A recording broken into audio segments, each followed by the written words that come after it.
Jacob's ladder, taken from Genesis chapter 23 to 28.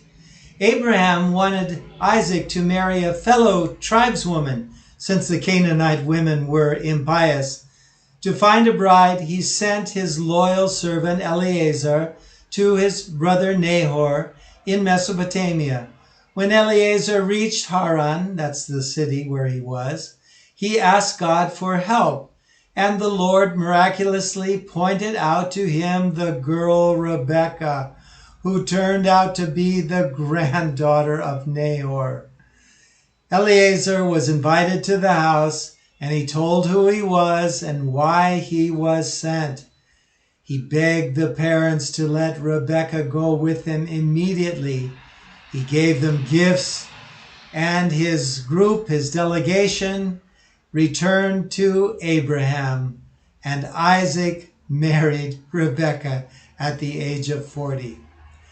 After that, Abraham lived another 35 years. He was married for the second time to a concubine, Hetturu, and had 6 sons by her. But he bequeathed the entire estate to Isaac. He died at the age of 175.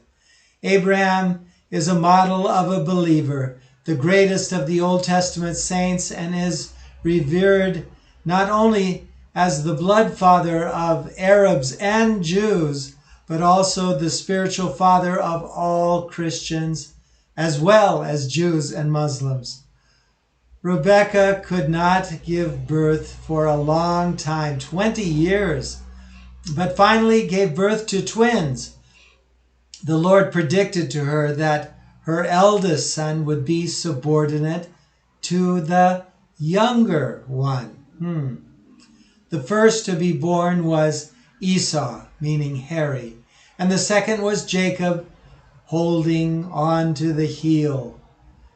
Esau was a skilled hunter and a favorite of his father, and Jacob was a quiet, stay-at-home, a favorite of his mother. One day when Esau came home from hunting hungry, he saw that Jacob had cooked lentils. He asked for this food, but Jacob in response offered to exchange it for the birthright. Esau agreed, saying, "What good is the birthright to me when I'm dying of hunger?"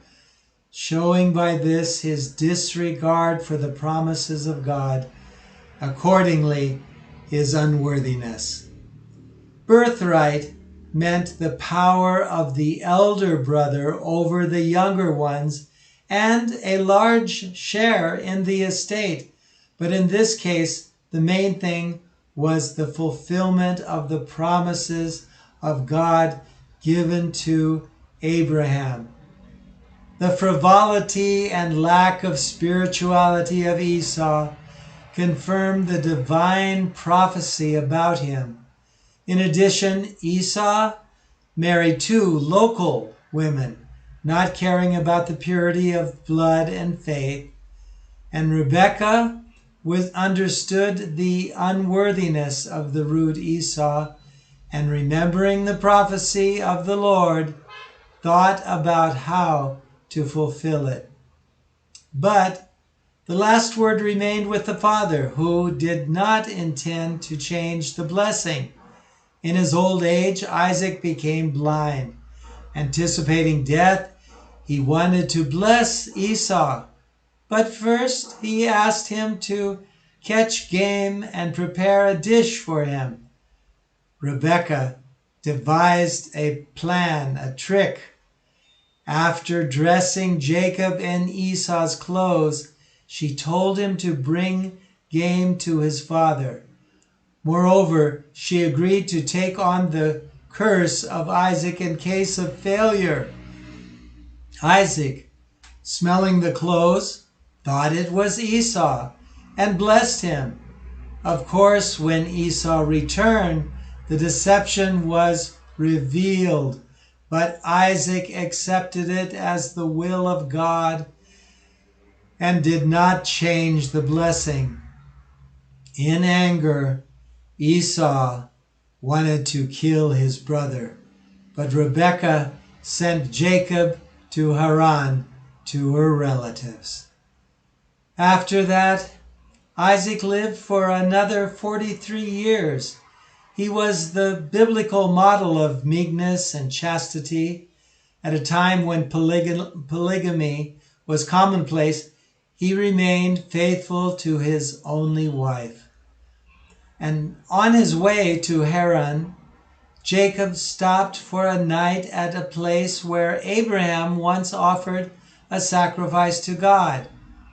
In a dream, he saw a ladder to heaven, on which the angels walked, and on the top was the Lord himself, who said to him, "Do not be afraid, I am with you."